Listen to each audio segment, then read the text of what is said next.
Near the new millennium, Senator John Glenn stated on the floor of the United States Senate, 105th Congress, first session, you just think about your family, your own son, your own daughter, or grandchild, who might be the next time they got to a doctor, the subject of some medical experiment they are not even told about. Thousands of government-sponsored experiments did take place at hospitals, universities, and military bases around our nation. Informed consent means your doctor tells you the risk of the treatment you are about to undergo. In too many cases, informed consent was withheld. Americans were kept in the dark about the effects of what was being done to them. The deception extended beyond the test subjects themselves to encompass their families and the American people as a whole. For these experiments were kept secret, and they were shrouded not for a compelling reason of national security, but for the simple fear of embarrassment, and that was wrong. The United States of America offers a sincere apology to those of our citizens who were subjected to these experiments, to their families, and to their communities. When the government does wrong, we have a moral responsibility to admit it. The duty we owe to one another to tell the truth and to protect our fellow citizens from excesses like these is one we can never walk away from. The Ford administration addressed human experimentation, which are different sets of human experiments than the Clinton administration addressed and apologized for, typified by the Presidential Commission headed by Vice President Rockefeller, today commonly referred to as the Rockefeller Commission. The Nazis used us as presidents at the Nuremberg trials. Who are we to be damning them? To form the timeline on the United States Senate level, the United States Senate church hearings, named after Senator Frank Church of Idaho, who was the chairman of the committee, addressed the issue of human experimentation. It needs to be mentioned, sooner than later, it is not the whole government. It was in his rogue elements. Although the only thing that has trumped their organization, as well as where their organization has garnered footholds, is when the highest levels of government have investigated or pursued answers, such as presidential commissions, or United States Senate, House, and United States Senate investigations, or pressure for answers, with two very brief, important clarifications. What the government has addressed is not inclusive of privately funded. And when something does surface, it is never included in what was admitted to prior. What does not come to mind and urgently needs to be understood, their organization wreaks havoc on victims who are attempting to address the issue as citizens at large from the bottom up. This ability of their organization is driven by horrific and egregious surreptitious involvement in their victims' lives. This surreptitious involvement in their victims' lives is a cornerstone of their program. There is very little in their victims' lives that is unaffected by this egregious surreptitious involvement. As importantly, their organization intensifies after we become aware the same technology, methods, and techniques they employed before we became aware. They are able to intensify the intensity up to mind-bending levels due to the fact of the victims being aware and not needing to keep it below the threshold of awareness any longer. The perpetrators in their organization are not going to come clean or admit to such egregious behavior, which begins with Nuremberg Code violations and the severity of using human beings in any way, shape, or form against their will, knowledge, and want. We are going to have to seek answers, pursue an agenda that ensures there is an awareness to such behavior, as well as ensure it is conveyed from the government that there is an avenue and want for that type of information. It is worth reiterating and remembering how concerning it is that not one victim made it through the suppression of information and victims. Today, we are acutely aware, due to the way we communicate, that the numbers of their victims is huge. Through my human rights activism, I'm aware that there are PhDs to lay people that have been targeted, known as targeted individuals or unwitting victims. I have an analogy that I call the 180-degree point. This analogy will aid in ensuring that the material is grounded and that they have a low degree of probability of accomplishing what they have for decades, which is wanting and having people's eyes roll back in disbelief at the mere mention of the subject, let alone what these experiments entail. The analogy is as follows. Argue with Presidents of the United States, Vice Presidents, Senators, Congressmen, Congresswomen, Generals and Colonels, and perhaps their counterparts in the world. Call them crazy. Call the world crazy. and call those who complain about such things crazy. You get help. You get a psychiatrist. Today I can reverse 180 degrees what in the past has been the attitude directed towards a victim when a victim merely complained about the subject matter, let alone what those experiments entailed. Horrifyingly, this attitude was directed at a victim for simply complaining about being used, as well as technologies being employed against them, against their will, knowledge, and want. A legitimate concern deserves to be equally legitimately responded to. As you gain an awareness foundation, you realize how long they have worked through the decades on ensuring the opposite, as well as ensuring the victim was viewed in a less grounded way. Today, we can build that awareness foundation, unlike many of our citizens not that many years ago who could not. The severity of what their organization is engaged in must be remembered at all times and kept at the forefront of our mindsets when addressing this issue. Their organization is randomly selecting citizens at large and inflicting life-altering harm and hardship in a very organized and practiced way. They attack unsuspecting or unwitting men, women, and as well children who have no connection to their organization, nor do they have an awareness that such a thing exists. This lack of connection and awareness is why it comes as a shock to citizens and society as a whole when we find out anyone has the ability and structure in place to so surreptitiously adversely affect us. It is horrifying to find out they are affecting us and our loved ones in these surreptitious ways. It is exponentially more horrifying to realize it had been going on long before we found out. Unlike many of us, their victims who have become aware, there are those who are not aware and may never become aware. It is alarming they have been able to keep it below the threshold of awareness of society, thus giving their organization abilities to organize around the use of citizens against their will, knowledge, and want. They function with a recklessness, not only due to how many decades they have had to find footholds, they also have had decades to foster and disseminate what will create attitudes that lead away and are as far from what they are engaged in while continuing and finding new ways to use human beings. Importantly, along these lines, surreptitiously, their organization is extremely aggressive in their countering of what brings attention to what their organization is involved in, including countering their victims if or when they become aware. The problem is systemic today due to their organization's unchecked ability and continual need to ensure there are continual efforts to keep it below the threshold of awareness, and as importantly, aggressively countering and hiding their warped belief system. The perpetrator's organization is engaged in a very organized suppression of information and their victims. As I will quickly and clearly demonstrate, this allows a very small number within any given profession, department within the government, or society as a whole to wreak havoc on the larger whole. This suppression also allows their organization to exponentially more easily garner footholds within our departments, agencies, and branches that not only enable them to continue to engage in human experimentation, but also to run the scrutiny aground. The egregiousness and the aggressiveness of their organization's suppression mechanism is typified by not one victim getting to TV or a major publication. This is extremely alarming simply based on the highest levels addressing the use of human beings against their will, knowledge, and want through the decades. Let's not concentrate on those of us, the victims who are alive. Let's concentrate on those victims who are not alive. The perpetrator's organization is having symptoms fly under the awareness threshold of the medical profession, if not under their noses.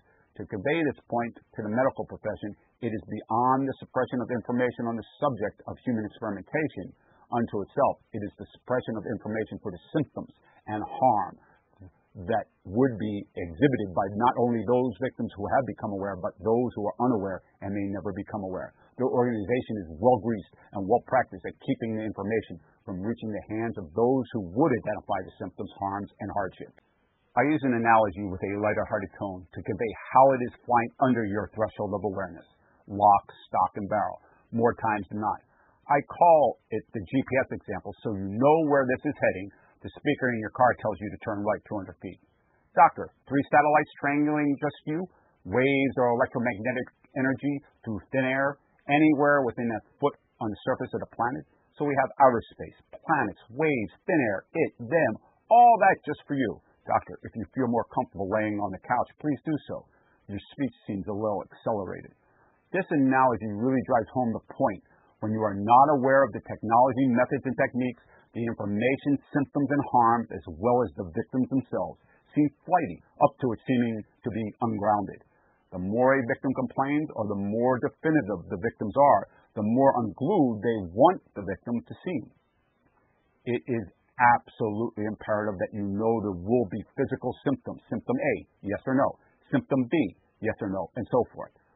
Through my human rights activism, although discerned equally as definitively from the way we communicate today, victims share common sets and subsets of symptoms, in contrast to what they work so hard at ensuring, and something they no more could envision than we could, is how much information is obtainable and documentable today. Although it needs to be remembered how easy it was for them to pull something like this off not that many years ago. It is extremely important to realize by suppressing the information through the decades makes it easy for the organization's well-greased misinformation and discrediting machine to disseminate, unchecked, with only the less than one-sided view, information that leads away from the scrutiny. This is inclusive of attempting to get you to turn off or discount what is being conveyed by victims who are complaining, both aware and unaware. Therefore, the complaint is not pursued from the get-go. With the recognizable absurdity of the statements from their organization, such as, if anybody happens to complain, those people are crazy. Regardless of how forthcoming the information is, the unwitting victim or targeted individual will have definitive harm. It is imperative that the medical profession take a group of 100 unwitting victims who are complaining, take each symptom individually that is complained about, which will be part of a set or subset of symptoms that are common amongst this control group. What would cause that symptom or set of symptoms and harms? This information would not only aid that particular doctor and patient, but also, importantly, it would aid the professions as a whole and the disciplines within those professions. It is not one symptom, it is a litany of symptoms that nearly all their victims suffer from. I use a very simplified analogy to convey this point. Your gums are bleeding. You have abnormal hair loss in the shower. When you take a bar of soap and wash your limbs, it is covered in hair, and your skin is in distress. Taking the bloody gums by itself as a symptom, one could argue that you brushed a little hard or you ate something abrasive. And that is what the perpetrators want us to do. When the symptoms are put together, the bloody gum symptom is outright alarming. It is not one symptom. It is a litany of both physiological and environmental symptoms and harms. This control group will exhibit like symptoms in percentages that exceed 60-70%. This is alarming, and this is a public health concern. Equally as alarming is that these numbers exist, and these numbers are real people who are suffering currently. In addition to Presidents of the United States, Vice Presidents, Senators, Congressmen, and Congresswomen, I will bring into the awareness-building material generals and colonels, and perhaps these distinguished positions counterparts in the world. Only using this level of government will make it hard, if not impossible, for you to argue the validity or credibility of the information. Also, only using this level of government counters something that their organization has worked so hard and so aggressively on in a very organized and coordinated way, having your eyes roll back in disbelief at the mere mention of the subject, let alone what these experiments entail. With it understood, their organization wants this response when the symptoms or harms are prevalent or complained about. Project Pandora was the American embassy in Moscow in the 1950s and 1960s being beamed or pulsed with microwave and radio wave to ravage the cognitive abilities of the ambassadors and their staffs. Years later, Khrushchev stated with a smirk attitude he was going to hit New York City with a non-conventional weapon as a knee-jerk reaction to demoralize the U.S. population and give us a taste of what we were up against. Logic would tell us we were on the Project Pandora type of thing like crazy glue, although that is not important. Logic would tell us they rationalized using U.S. citizens and non-citizens for human experimentation in a multitude of ways, as has come to light, although this is not important. What is important is who bridged it into society, who bridged the technology, methods, and techniques into society. The technology, methods, and techniques have been around for so long that you can see the progression in sophistication. To typify this point, we could use electromagnetic energy weapons. The timeline can be formed with Project Pandora in the 1950s and 60s to post-2000 with Lieutenant Colonel Timothy Thomas's piece, The Mind Has No Firewall. Quoting from The Mind Has No Firewall, the data the body receives from external sources such as electromagnetic, vortex, or acoustic energy waves or creates through its own electrical or chemical stimuli can be manipulated or changed, just as the data in any hardware system can be altered. Exotic weapons, including the electromagnetic energy weapons just mentioned, affect the human being in a multitude of ways, such as the brain, nervous system, glands, organs, ducts, as well as on a cellular level. Who bridged it into society? Who had the awareness and the knowledge? Their worst nightmare is information getting through the barrier to information that they have worked so hard on creating. There will be those who have an awareness within our departments, agencies, and branches. You are compelled to get the medical profession information. You are compelled so a doctor can go down a checklist to reach a decision, let alone attempt to address complaints. With this information, professionals, especially medical professionals, will be able to get a read on exactly how out of control it is and how gross the numbers of victims is. When it comes to these types of technologies, doctors are not going to have an easy time, and at times they will not have the ability without this information. You need to convey, here's what to check for, to rule the variables in or out. Reiterating, they are not going to volunteer information due to the severity of their behavior. We are going to have to seek answers. Nothing more can convey the urgency than the numbers that are in society currently. We are also going to have to demand and rely on our government supplying us with the information that will aid professionals on locking in on what would cause the signs and symptoms in an efficient manner. To be quite clear, in order for a group of their victims to have the complaints or symptoms they do, doctors will be able to lock in on the harms and causes in a very defined way. For example, for those numbers of victims to be complaining about a symptom or set of symptoms, the cause or harm would have to be exactly at point A, nerve a gland, duct, or something on a cellular level. Also, a professional will be able to lock in on how long the human organism, which is us, the unwitting victim, has been under these stresses or under this type of cellular attack. As we become aware that such things exist in society, we not only run into what is presented up to this point, we also run into another piece of their program that is quite telling. Within our government's departments, agencies, and branches, there are both those with a lack of awareness, and within the same bodies, there are those that do have an awareness. I will quickly demonstrate how those in position who do know blatantly prey on those without an awareness within these distinguished places, regardless of position.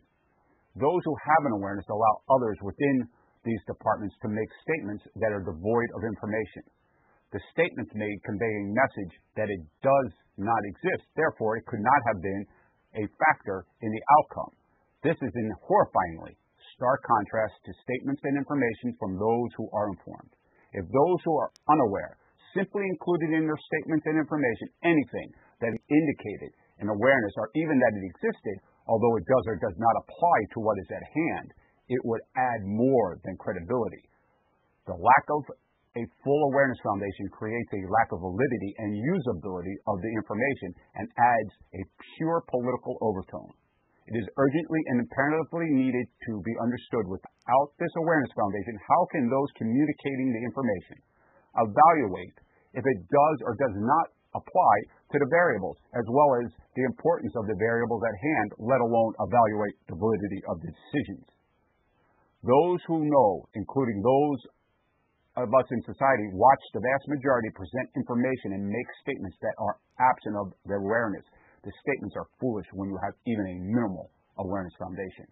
This is how and why there is the attitude throughout society toward the subject and the technologies. This is especially concerning when this attitude is adopted by those who are in position to put scrutiny on their behavior, including the free press. This is paralleling eyes rolling back in disbelief at the mere mention of the subject, let alone what these experiments entail, although this is an acutely different problem due to they are being allowed to act in such ways. demonstrating how hidden and surreptitious it is, as well as it sets the stage for this attitude to unintentionally and intentionally be adopted elsewhere. Those who have an awareness watch in horror, and to our amazement, it is allowed to happen. It also serves to intimidate. This helps ensure if the victim dare complain, the victim is run into untold harm and hardship. Remember, victims will have both physiological and environmental harm. As importantly, this is a key to understanding how those engaged in such egregious behavior are accomplishing and getting away with this egregious behavior throughout the many years. It is important to realize how leverageable this attitude or lack of awareness foundation is by those who have organized around employing the technology, methods, and techniques against unsuspecting victims. They are aggressive and practice at worsening this lack of awareness by predisposing the potential scrutiny on top of the lack of awareness, with their less than one-sided view the only view heard. Another way they prey on those without an awareness is engaging their discrediting machine and slander machine. These behaviors, as well as attempting to preempt the scrutiny and preempting the victims, is recognizable when you have an awareness foundation. I want to demonstrate this attitude while simultaneously grounding the information. Continuing to build the awareness foundation material will aid in demonstrating there is an awareness within these bodies. Briefly expanding on Senator Glenn's statement on the floor of the United States Senate, if you want to know how many hamsters are in medical studies, the Department of Agriculture demands those numbers are kept, and he gave those numbers. He continued, if you want to know how many two-legged guinea pigs, human beings, are used, they do not like, nor do they keep those numbers. An example that we hear this lack of awareness for is targeting another person with electromagnetic energy weapons that affect the brain, mind, and body. Further grounding clinically and scientifically the timeline with Project Pandora in the 1950s to post-2000 with Lieutenant Colonel Timothy Thomas Pease, the mind has no firewall. I will use studies with animals, although it is imperative you realize the points in the timeline up to this point are human beings affected, not animals. A mouse in a maze, time and time again, found its way to the cheese. Zip, zip, zip, electromagnetic energy weapons employed, and the mouse time and time again could not find its way through the maze to the cheese. Turn off the weapons, and the mouse immediately found its way to the cheese time and time again. An animal only can look out of the enclosure. We as human beings have minds and we can communicate. To reiterate, it is imperative you realize the first two pieces of information were human beings, not animals. It needs to be clearly stated I recovered a paper trail of human experimentation performed on me. I have fully documented the decades of experimentation and delivered it to both Homeland Security and Capitol Hill. Although I did not want to make this document about me, it would not have had the holding power. It would have sounded like a personal beef. If it's not me as an individual, not with presidents and vice presidents, to name only a few, then it is a problem. If warranted, I will be more than happy to supply this information. I will give a personal example of the above type of weapon being employed against me. If someone stated ceiling, floor, computer cable is further and further in your mind, harder and harder to recall. You feel it. You sense it. What were the other two words? All three are unrecallable. Another example is grandma's mantle or your coffee table, the place with the family pictures that you have seen many thousands of times. The mantle or coffee table room is harder and harder to visualize. You sense it again. You feel it. It is fading. You cannot recall one picture, not one. Weaponry dialed down, the big picture, grandma's, or your wedding is recallable or coming back into focus. And the symmetrical ones of the grandchildren are your children coming back into focus. Released from the weaponry, the mantle or room clearly visualized as you always have been able to visualize it, and all the pictures recallable. Remember the bloody gum example. It is not one symptom, it is a litany of symptoms. With this example in mind, there would no longer be an attempt to rationalize the one symptom singled out. Instead, that one symptom becomes outright alarming. This is only one of the symptoms from what they employ. They are callous employing these technologies. It is not the country club, or bowling league. These organizations do not have victims, and they are not surreptitiously involved in other people's lives. The organization that is grossly involved in selecting unwitting victims is underworldish. It is worse than our mental image of that word due to how they are surreptitiously and randomly selecting victims. It cannot be understated how instrumental it is for their organization to keep what they are involved in not only from their victims they are surreptitiously on top of, but also these and other behaviors from society due to how far across the legal, moral, and ethical lines they are. Regardless, the organization's abilities are contingent on their ability to act surreptitiously.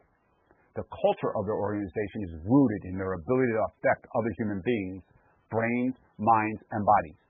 They are benefiting directly and indirectly from the use of unwitting victims. This is what they do.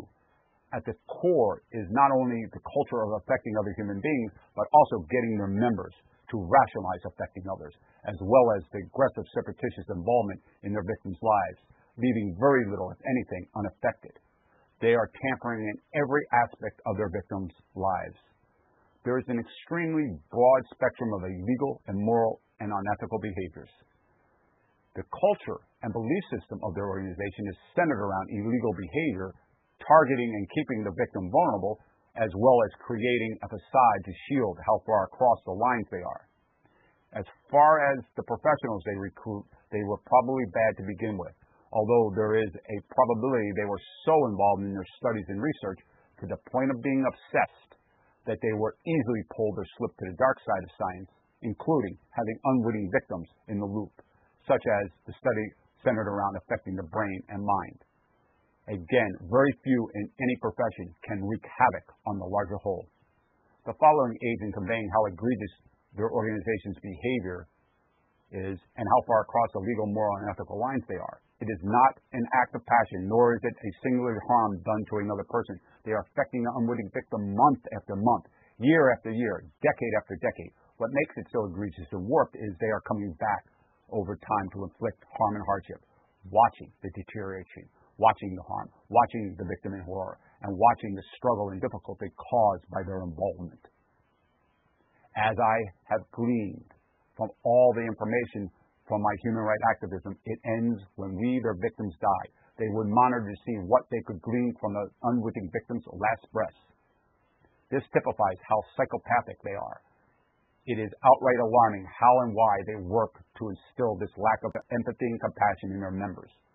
Addressing the belief system is beyond the scope of what I am presenting, although it needs to be mentioned. It is bizarre, although they are expected to rationalize it. It also needs to be quickly mentioned they are centered around affecting the brain, mind, and body of their victims. It needs to be mentioned that they are very aggressive at attempting to disrupt this type of information coming to light, which is part of the larger barrier to information that they have ensured is in place. Their organization would be apt to try to get involved in the group of 100 to run the scrutiny aground in a very orchestrated and planned way, as well as to engage the well-greased misinformation machine. The problem is you as a medical professional are blindly discounting the symptoms and complaints. You are digging your heels in a very closed-minded way with zero foundation to base your decisions on. Many times the knee-jerk reaction is to pawn it off to a psychiatrist. This brings tears to my eyes thinking about how many people were run down this downward spiral, both intentionally and unintentionally. We must always remember how easy it was up to current times for not only one symptom, but sets of symptoms to fly under your awareness threshold. What horrifies me is those victims who came before this point are those who did not have the foresight to build an awareness foundation, such as the 180-degree analogy, were run into this horrifying amount of personal difficulty for merely complaining or reaching out for support. The following example horrifyingly conveys in a very brief way how quickly things can spiral out of control for a victim who merely complained.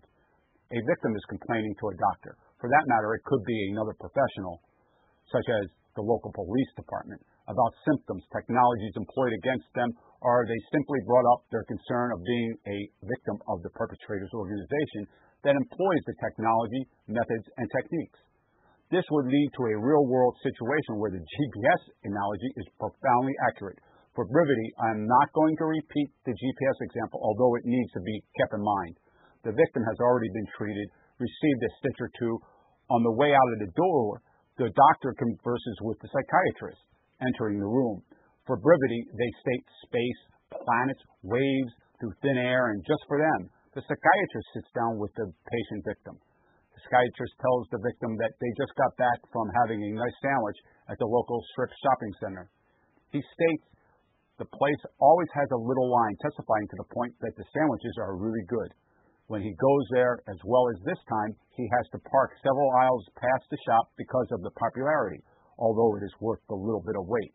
The psychiatrist pauses and states, certainly the satellites, they would not have known that they went to that sandwich shop and they had to park past the sandwich shop. They also state all the things that were conveyed within the analogy itself, as well as those resources and time would not be employed just for that psychiatrist. The victim would quickly say, oh yes, it would have known you were at that particular mall. They would also know you had passed the sandwich shop in the parking lot. This is all it takes and how easy it is when addressing this issue for the person to end up in the psych ward. Certainly the poor soul did not belong in the psych ward. A legitimate concern deserves an equally legitimate response. As time has proven, this has not happened. The previous analogy is what they worked so hard at ensuring, and part of what they ensure is in place, causing difficulty beyond the victim's comprehension, and the situation has taken a life of its own unfathomable to the victim prior to that point. Their organization has worked aggressively and designed their program to have their victims lose control of the situation for merely complaining. Long before the victim becomes aware that they need to cross bridges of support, those bridges have been burned. No longer is the victim complaining about a physical harm, pain, or tactic of their organization. With near certainty, they are fighting eyes rolling back at the mere mention of the subject, let alone what those experiments entail. As well as, with a high degree of probability, they are arguing the GPS example with a psychiatrist. They never would have brought up the subject in the same way with the psychiatrist as they did when they complained. Victims have and continue to run headfirst into this predisposition that has become entrenched. It is important to mention there are long-term health effects for both those of us, the victims who have become aware, as well as those who are unaware and may never become aware, such as early cancers and early dementias. To name only a couple, these are some of the long-term health concerns and horrors to come. These concerns are both from a patient and professional standpoint. We would want to screen in a different way. More often, knowing that someone was in the hyphen risk group, would you be proactive and eradicate more aggressively at the first signs of any abnormality? As you quickly, horrifyingly begin to realize, allowing your behavior to go unscrutinized has caused the amount of victims exponentially to increase. As you begin to build an awareness foundation, you horrifyingly become aware how hard they have worked at getting the opinions entrenched.